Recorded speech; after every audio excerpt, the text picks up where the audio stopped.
talking about spina bifida, I think can be really helpful because for a lot, I think most parents who get a spina bifida diagnosis when they're pregnant, I think like 85% will go on to have a termination.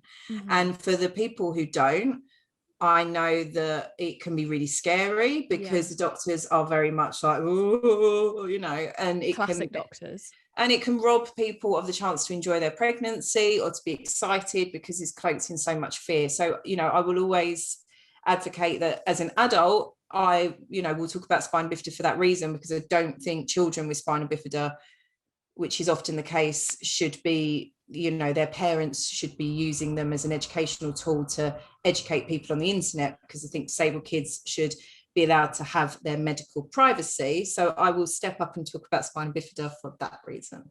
That point I think is so important, is that I personally find it incredibly difficult.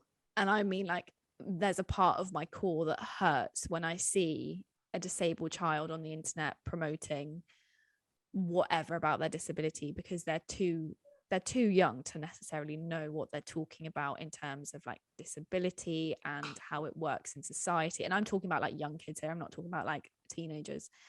And there's something about it that I find so wrong. Do you know what? I used to do it, not to the extent that I've seen, but when my kid who's got spina bifida was younger. So I get it. I completely get the mindset, because you are literally told the whole way through your pregnancy that, your baby shouldn't really be here. I understand that need to kind of want to share them with such pride. And I definitely overshared physio appointments and stuff like that, until I really realized was when he would come home from school and excuse me, be fed up that people were asking intrusive questions of him. And I would say, well, you don't have to answer. Just tell them, it's none of their business. But then I was like, but I've kind of written all about it on the internet. So how's that? And it was a real moment for me of, whoa, I need to sort my parenting boundaries out here, which I did. And I've had so many parents who have taken it in that way as well, who have said, God, you know what? Yeah, you are absolutely right. I would hate it if my my mum shared a load of my private medical information on the internet. I'm not going to do that anymore. Yeah, so quite a few years ago, when I started talking about stuff, a mum of a kid with spina bifida messaged me and said, could you check, I've read what you said about kids and stuff, and could you check my account, see if there's anything that...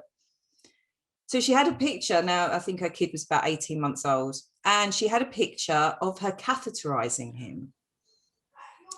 Now, you couldn't see his head, and I think she put a star over his penis. And I was like, okay, yeah, just a flag. I use a catheter, and if my mum even put a baby picture up of me being catheterized, I think I probably would have needed therapy for life. Now, I didn't actually say it to her like that. I think I was a little bit more tactful, but she stuck to her guns. She was very much, no, this is educating other parents. I'm keeping it up. And I then did sort of a post, not about her, but a post about not sharing kids. And basically a bunch of, when my kid was small, I was on a couple of spina bifida groups. And interestingly, they would never it felt like a lot of the parents on there never took my opinion. They would talk to me if I was coming from the angle of a mum, but if I was coming at it from the angle of a disabled adult with spina bifida, they were always I was a little bit sort of, and basically about 3 or 4 of them who I'd met and spoke to for years on that group all messaged me furious that I'd wrote this post about boundaries. And, really, like, I think I generally have a very, I don't get very much pushback at all in my account. It seems to be just a really nice community. The troll don't seem to find me. But yeah, those mums, they can come after you. But I think it's so important to think of like the child in the future, because they can't necessarily give that confirmation right now, because they don't necessarily know what they're being exposed to, if that makes sense. So you can't predict that. But there are some accounts out there, and I'm like, oh, like, I hope someone can pay for all the therapy you're going to need. Like, I really hope so, because I think you're going to need a lot. Like, my kid is 8 now, and he has no idea really. He would love to have this big public account for one of his interests that he's got. And I have to explain to him that no, the internet is, once something's out there on the internet, it's out there forever. And what you would be okay with me sharing now, or with yourself sharing now, you might not necessarily be okay with in another 5 years, in another 6 years. And I just cannot, the thought of my mum even talking about me and my disability anywhere just makes me feel such a way. Like I just would have hated it. And I feel the exact same way, because I think had my mum, like, I don't know, like if my mum had ever opened an Instagram account with me as a baby and like, look at this baby with a limb difference, isn't she so great? Like, or like it does something to like my insides, and I'm like, nah, I feel so uncomfortable with it. Like, it's not a nice one. No, it's so lovely when you kind of just see accounts who have got a disabled kid and they share their disabled kid like they would share their non-disabled kids. Yeah. And it's not made like a big song and dance about.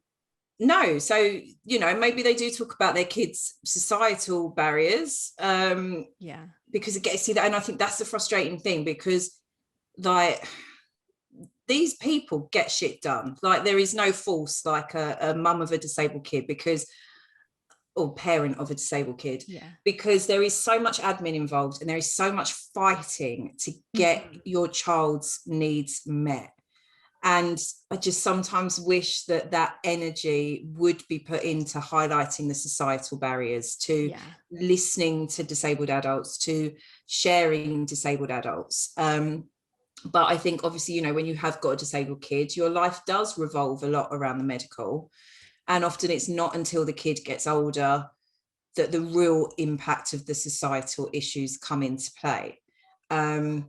But yeah, it's one that makes me, because so I know some parents of disabled kids who I absolutely adore. They're brilliant, they're great. But I also know some who are, I personally think, stepping into disabled spaces when they shouldn't be. Like, I don't believe parents of disabled kids should give talks on disability. No, I just think that should be left to disabled adults, because our voices aren't heard enough as it is. And I don't know, I start like the kind of identity as well, autistic mum, special needs mum. I'm not a fan. Like, I wouldn't want my mum to make her identity about me. Yeah. But I also recognise, and I feel like disabled parents don't get enough support. And I do think it's important that they have support and they have community. But I feel like that community should be built in a way that still protects the child, their kids' privacy, like be on a forum like Mumsnet or whatever else. But we don't need to share pictures of, our kids being catheterized, even in a private group. It's thinking about, well, would I be happy with somebody sharing this picture of me on the toilet, without my consent? Probably not.